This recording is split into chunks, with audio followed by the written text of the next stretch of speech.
Bismillahirrahmanirrahim. Assalamualaikum warahmatullahi wabarakatuh.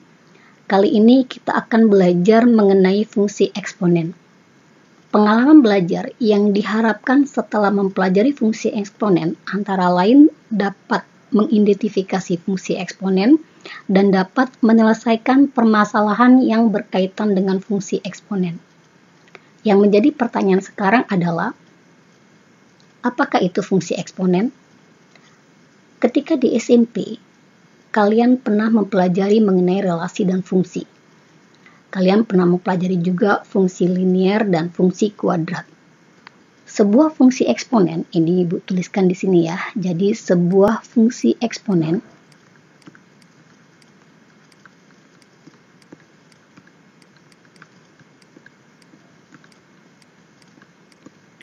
dapat dinyatakan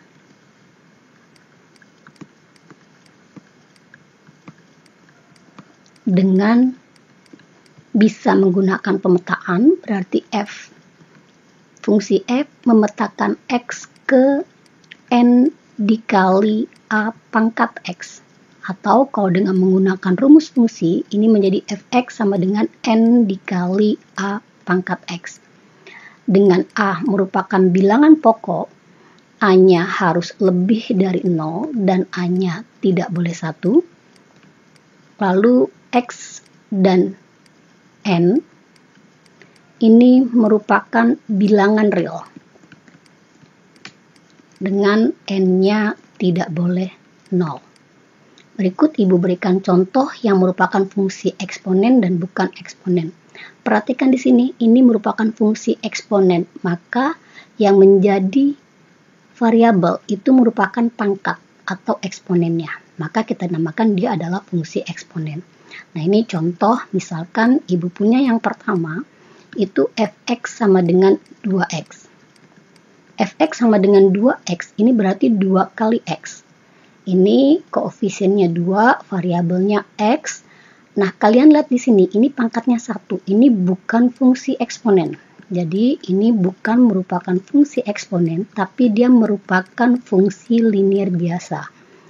Yang kedua, misalkan Ibu beri contoh di sini Fx sama dengan ini 3x kuadrat. Nah, ini kalian lihat di sini. X-nya mempunyai pangkat 2. Yang merupakan fungsi X itu jika pangkatnya yang variabel, tapi ini pangkatnya adalah 2. Ini juga bukan fungsi eksponen, tapi ini merupakan fungsi kuadrat. Contoh yang ketiga, misalkan Ibu punya di sini Fx sama dengan 2 pangkat X. Nah, kalian lihat di sini, pangkatnya merupakan variabel. Ini merupakan fungsi eksponen. Contoh lain, misalnya kita punya di sini adalah Y sama dengan 3 pangkat X min 1 tambah 2. Ini juga pangkatnya memuat variabel. Maka ini juga merupakan fungsi eksponen. Secara garis besar, fungsi eksponen dibedakan menjadi 2, yaitu fungsi pertumbuhan eksponen dan yang satu lagi adalah fungsi peluruhan eksponen. Nah, apa bedanya pertumbuhan eksponen dan peluruhan eksponen? Ini yang pertama kita lihat, pertumbuhan eksponen. Jadi kalau kita punya fungsinya ini adalah N dikali A pangkat X dengan A-nya tidak boleh 0, tapi kita punya di sini A-nya tidak sama dengan 1 dan A-nya lebih dari 1, maka dia merupakan fungsi pertumbuhan eksponen. Contoh, misalnya kita punya di sini adalah grafik fungsi Y sama dengan 2 pangkat X. Nah, menggunakan aplikasi GeoGebra, kita lihat di sini, Ibu tuliskan di sini Y sama dengan 2 pangkat X. Ini grafik dari Y sama dengan 2 pangkat X. Nah, kalau kalian lihat di sini, daerah asalnya, yaitu nilai X, ini merupakan semua bilangan real. Tapi grafik ini seluruhnya berada di atas sumbu X, yang mempunyai nilai Y positif. Maka daerah hasilnya ini adalah untuk semua nilai Y positif. Lalu kalian lihat di sini, grafik ini semakin besar nilai X, maka semakin besar pula nilai Y. Yang kita namakan, kalau kalian lihat, dia grafiknya adalah menaik. Kita katakan dia adalah monoton naik. Karena semakin besar nilai X, semakin besar juga nilai Y. Lalu grafik ini memotong sumbu Y di titik 0,1. Nah, ini kita lihat juga di sini. Grafik ini semakin X-nya bernilai negatif, semakin kecil, maka dia akan semakin mendekati sumbu X. Tapi, ini kalian perhatikan ya, dia tidak akan pernah memotong sumbu X. Nah, garis ini yang kita namakan adalah asimtot. Jadi asimtot itu garis yang mendekati kurva, tetapi tidak akan pernah memotong kurva. Kurvanya adalah yang gambar hijau seperti ini. Y sama dengan 2 pangkat X. Maka asimtot datarnya, karena ini mendatar, itu adalah sumbu X-nya. Atau persamaan garisnya adalah Y sama dengan 0. Maka di sini ini mempunyai sifat, kita tuliskan di sini ya, sifat-sifatnya.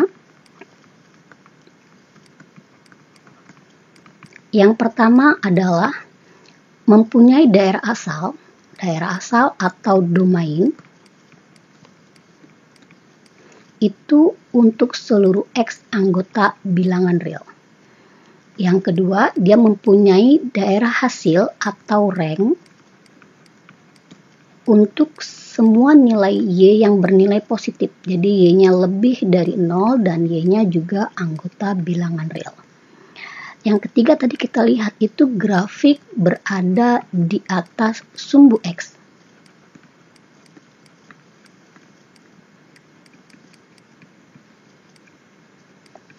Dan tadi kita lihat juga grafiknya memotong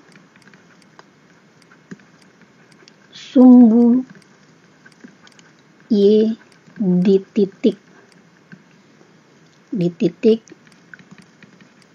0,1. Lalu tadi kita lihat juga grafik monoton naik. Jadi monoton naik itu dia semakin besar nilai X, semakin besar juga nilai Y-nya. Ini monoton naik ya. Jadi naik terus menerus. Yang terakhir tadi mempunyai asimtot datar. Ingat ya, asimtot itu garis yang mendekati kurva tetapi tidak akan memotong kurva. Asimtot datarnya tadi kita lihat di sini itu adalah sumbu X. Jadi mempunyai asimtot datar sumbu X atau persamaan garisnya adalah Y sama dengan 0. Lalu untuk peluruhan eksponen, jadi kalau dia pertumbuhan eksponen itu jika bilangan pokoknya lebih dari 1, maka untuk grafik peluruhan eksponen, jadi kalau kita punya di sini bentuk umumnya fx sama dengan n dikali a pangkat x, maka kita katakan dia peluruhan itu dengan syarat a-nya tidak boleh 1, nilai a-nya itu antara 0 dan 1. Jadi 0 kurang dari a kurang dari 1. Jadi a-nya merupakan bilangan pecahan murni. Contoh ibu buat di sini adalah Y-nya sama dengan setengah pangkat X. Nah, sekarang kita lihat ya. Tadi grafiknya adalah Y sama dengan 2 pangkat X. Bentuknya dia seperti ini, monoton naik. Nah, sekarang kita buat di sini. Ini untuk fungsinya Y sama dengan setengah pangkat X. Nah, ini kalian lihat, ini setengah pangkat X. Nah, ini kita lihat lagi di sini, daerah asalnya itu seluruh X. Semua X bilangan real. Lalu grafik juga seluruhnya berada di atas sumbu X. Jadi mempunyai daerah hasil, daerah hasilnya itu untuk Y lebih dari 0. Lalu kalian perhatikan di sini, dia juga memotong sumbu Y di titik 0,1. Memotong sumbu Y di titik 0,1. Lalu kalian lihat di sini, semakin besar nilai X, maka nilai Y-nya semakin kecil. Di gambar dia semakin menurun terus menerus, maka kita katakan dia monoton turun, grafiknya monoton turun. Diperhatikan juga, semakin Y-nya semakin besar, maka grafik ini akan semakin mendekati sumbu X. Berarti dia juga mempunyai asimtot datar untuk Y sama dengan 0, atau asimtot datarnya adalah sumbu X. Nah, jadi kita lihat di sini tadi ya, kalau disatukan dengan Y sama dengan 2 pangkat X, nah ini. Yang hijau adalah 2 pangkat X, yang merah ini adalah Y pangkat setengah pangkat X. Nah, kalau kalian lihat di sini, berarti ini grafiknya, ini bisa kalian lihat di sini, grafiknya seperti dicerminkan terhadap sumbu Y. Ya, sekarang kita lihat di sini ciri-cirinya ya. Jadi sifat-sifatnya, yang pertama tadi, daerah asal atau domainnya itu untuk X anggota bilangan real, lalu dia mempunyai daerah hasil atau rank itu untuk Y-nya lebih dari 0 dan Y-nya anggota bilangan real. Lalu yang ketiga ini grafik seluruhnya berada di atas sumbu X, grafik berada di atas sumbu X.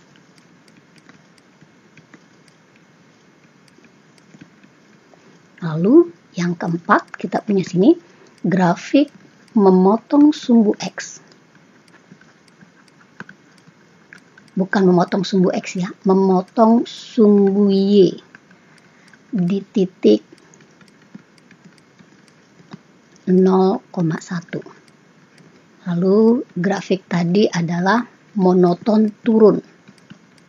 Jadi grafiknya monoton turun.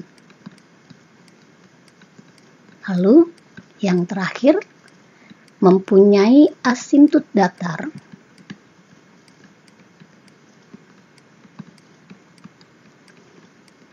Itu sumbu X atau persamaan garisnya adalah Y sama dengan 0. Sekarang kita lihat contoh-contoh soal yang berkaitan dengan fungsi eksponen. Contoh yang pertama, diketahui fungsi f(x) sama dengan 2 dikali 3 pangkat x tambah 1. Tentukan nilai dari f2. Berarti kalau dia fungsinya seperti ini, maka nilai x-nya tinggal kita ganti 2 untuk menghitung nilai dari f2. Jadi kalau kita punya fungsi, Ibu tulis ulang dulu bentuk umumnya. Jadi f(x) sama dengan 2 dikali 3 pangkat x tambah 1.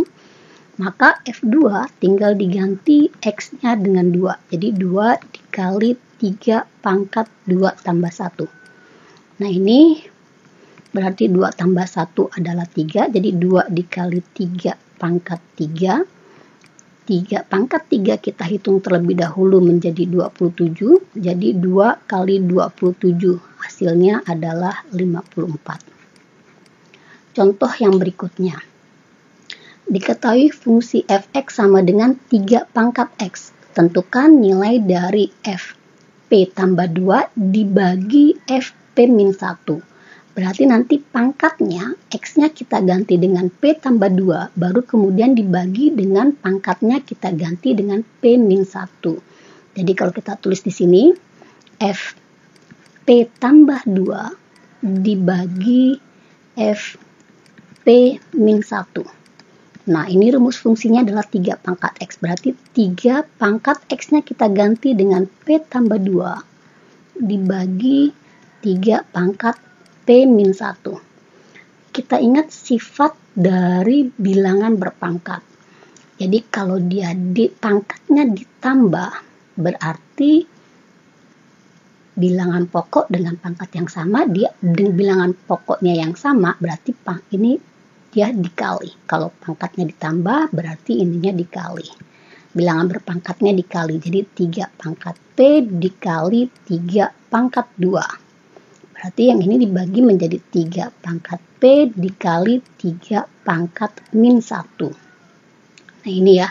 Jadi kalau pangkatnya ditambah, maka bilangan berpangkat ini dengan bilangan yang pokok yang sama dia akan dikali. Jadi ini kita sederhanakan nih. Pembilang dan penyebut sama-sama mempunyai 3 pangkat P. Berarti ini sama-sama kita bagi dengan 3 pangkat P. Dibagi 3 pangkat P hasilnya 1, dibagi 3 pangkat P hasilnya 1. Sehingga tinggal 3 pangkat 2 dibagi 3 pangkat min 1. Dibagi berarti pangkatnya dikurang. Jadi 3 pangkat 2 dikurang min 1. Ini menjadi 3 pangkat 3. Sehingga kalau disederhanakan 3 pangkat 3 adalah 27. Lihat ya, kelihatannya bentuknya rumit, tapi setelah menggunakan sifat-sifat bilangan berpangkat, ini menjadi bentuk yang sederhana.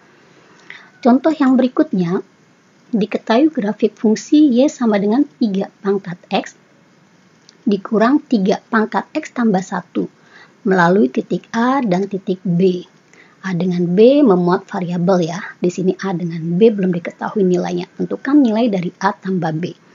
Berarti karena dia melalui titik A, B, berarti dia akan memenuhi persamaan fungsi grafik fungsi tadi. Jadi kalau dia A-nya A, min 2, berarti A-nya ini adalah absis atau X-nya, min 2 ini adalah ordinat atau Y-nya.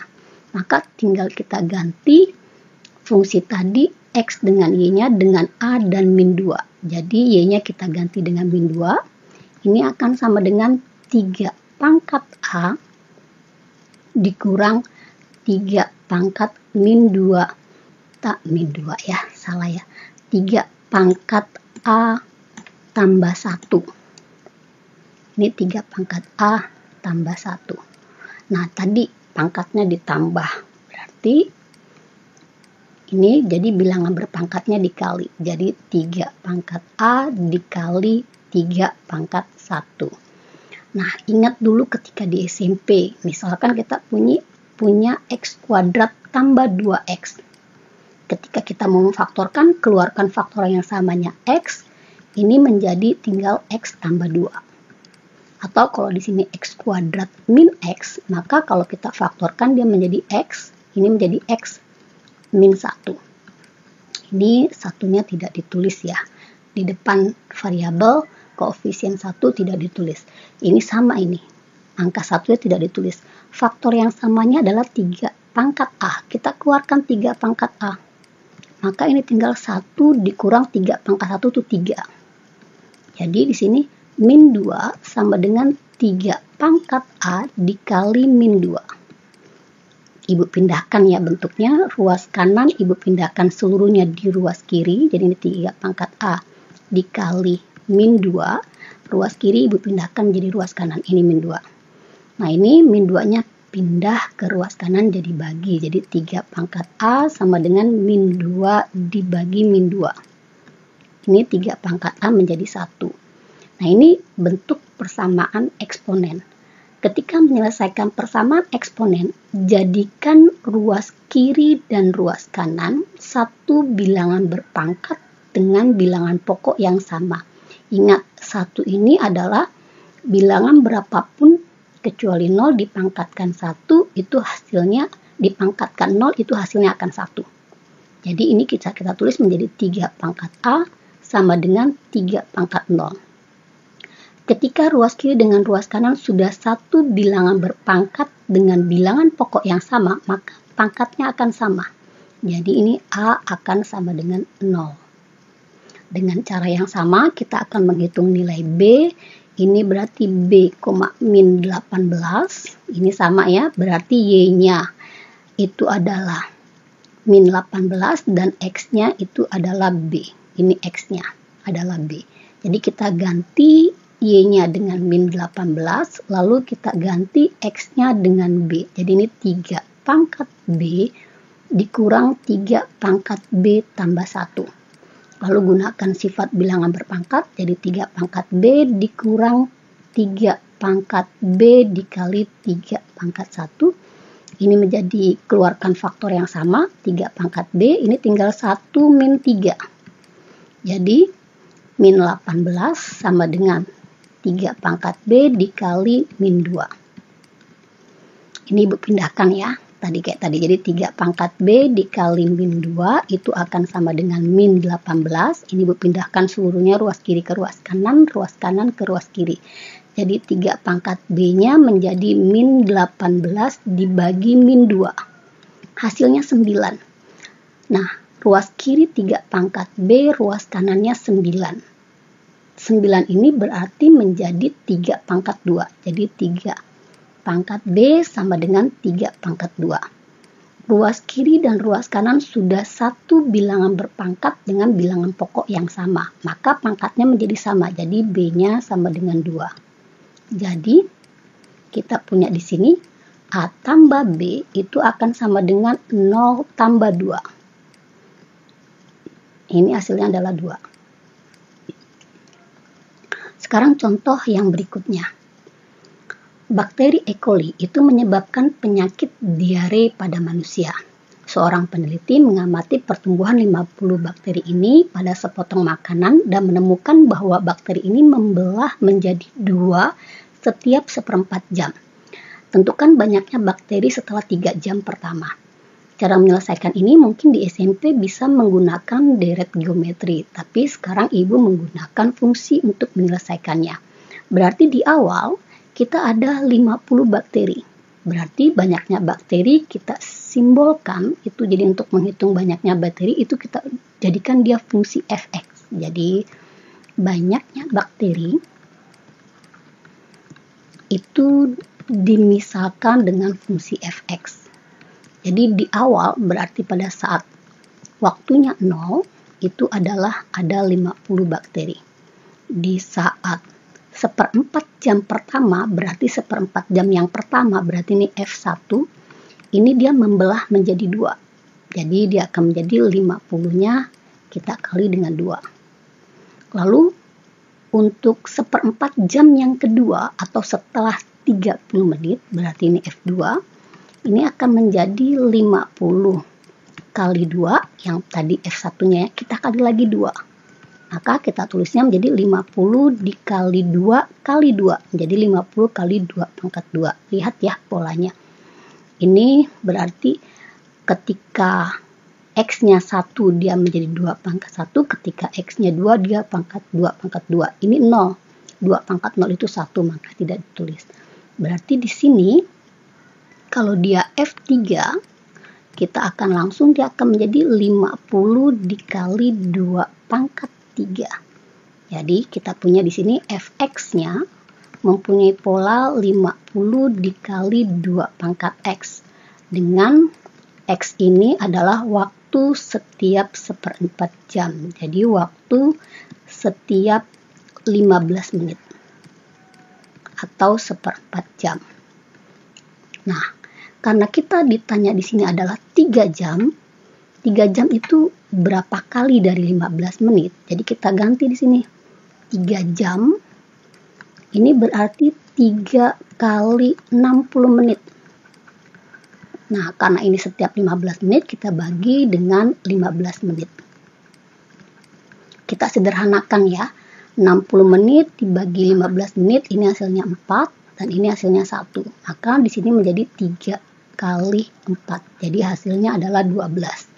Jadi kita mencari banyaknya bakteri untuk X-nya sama dengan 12. Jadi kita masukkan ke dalam bentuk umumnya, jadi F12 ini akan sama dengan 50 dikali 2 pangkat 12. Nah, kita hitung di sini, angkanya besar ya. 50 dikali 2 pangkat 12.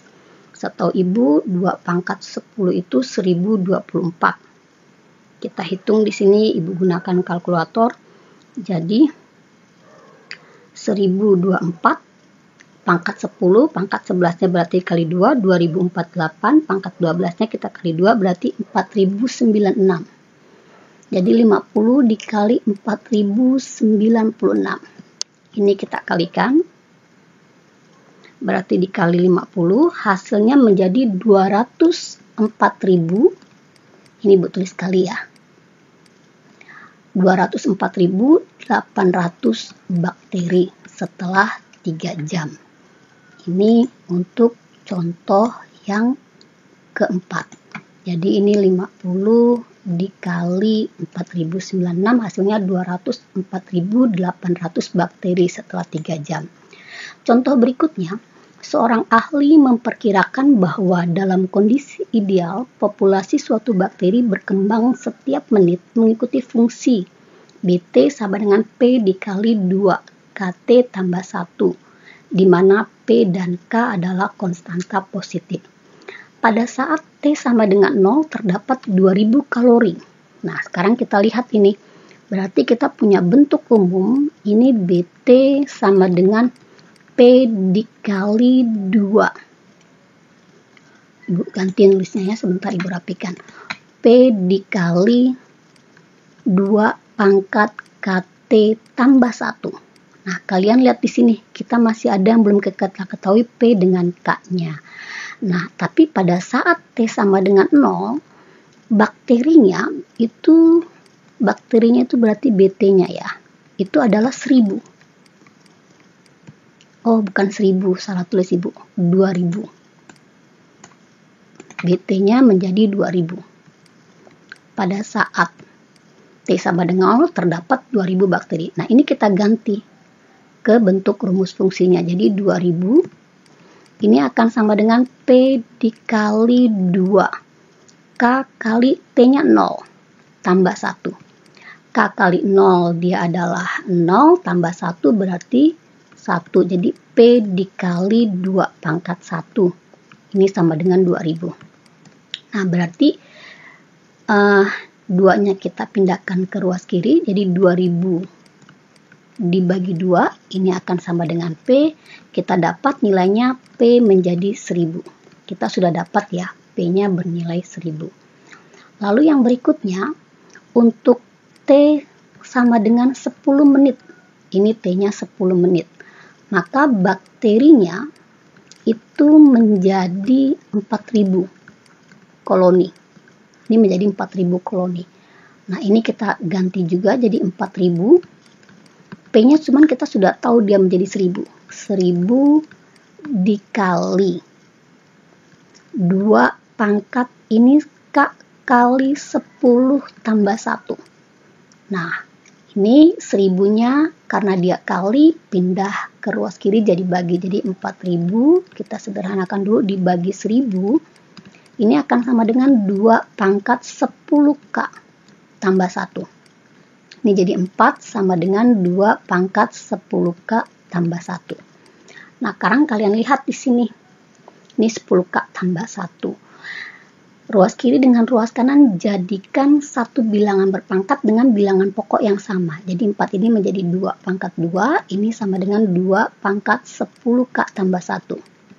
Bilangan pokoknya sudah sama, maka pangkatnya sama. Jadi 2 sama dengan 10K tambah 1. Satunya pindah ke ruas kiri, jadi 2 kurang 1 sama dengan 10K. Jadi 1 ini sama dengan 10K, jadi K-nya sama dengan 1/10. K-nya 1/10. Maka sekarang kita tanya setelah 20 menit. Nih ya, setelah 20 menit. Ini Ibu pindahkan, turunkan dulu. Jadi setelah 20 menit, jadi T-nya 20, ini kita mencari nilai dari koloninya tadi berapa banyak. Berarti ini rumusnya tadi P-nya menjadi 1000. 1000 dikali 2 pangkat K-nya itu 1/10 kali T tambah 1. Ini 1/10 ya. Tulisannya agak dempet dikit, Ibu ganti. 1/10. Maka T-nya tinggal kita ganti dengan 20. Jadi 1000 kali 2 kali pangkat 1/10 kali 20 tambah 1. 1/10 kali 20, 2. 2 tambah 1, 3. Jadi ini menjadi 1000 dikali 2 pangkat 3. 2 pangkat 3, 8. Jadi 8 kali 1000 hasilnya adalah 8000 koloni. Ini untuk contoh yang kelima. Contoh terakhir kita lihat di sini, 200 mg zat disuntikkan ke dalam tubuh pasien yang menderita penyakit kanker paru-paru. Zat tersebut akan dikeluarkan dari tubuh melalui ginjal setiap jam.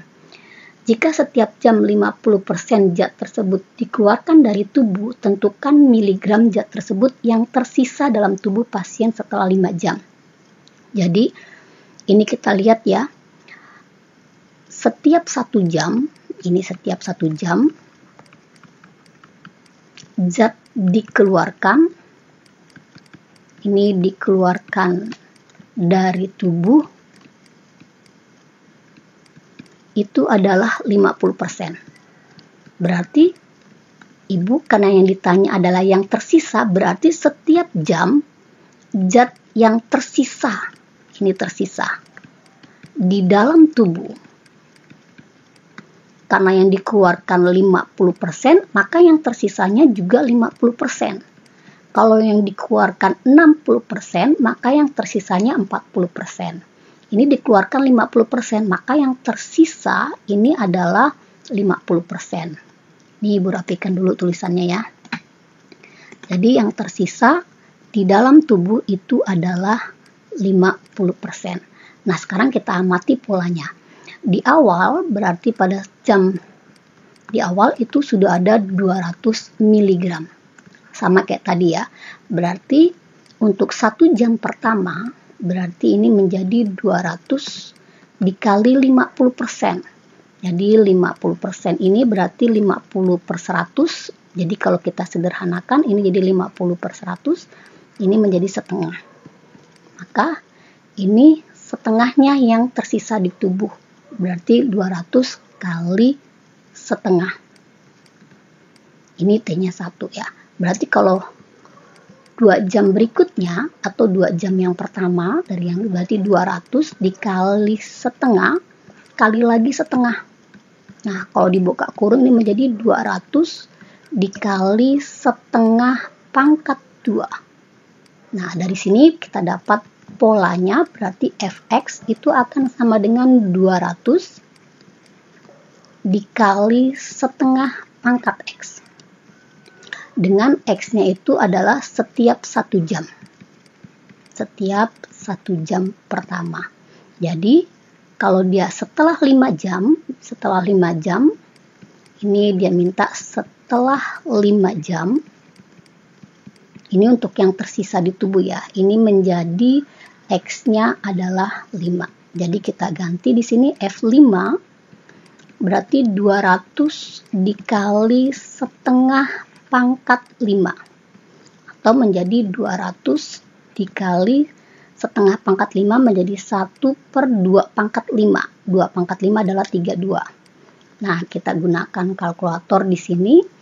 Ini menjadi, kita lihat 200 dikali 1 bagi 32. Hasilnya menjadi 6,25. Jadi zat yang tersisa di tubuh setelah 5 jam adalah 6,25 mg. Ini merupakan salah satu contoh dari fungsi peluruhan eksponen. Yang tadi, yang di atasnya adalah contoh dari fungsi pertumbuhan eksponen. Mudah-mudahan sampai sini kalian mengerti semua. Wassalamualaikum warahmatullahi wabarakatuh.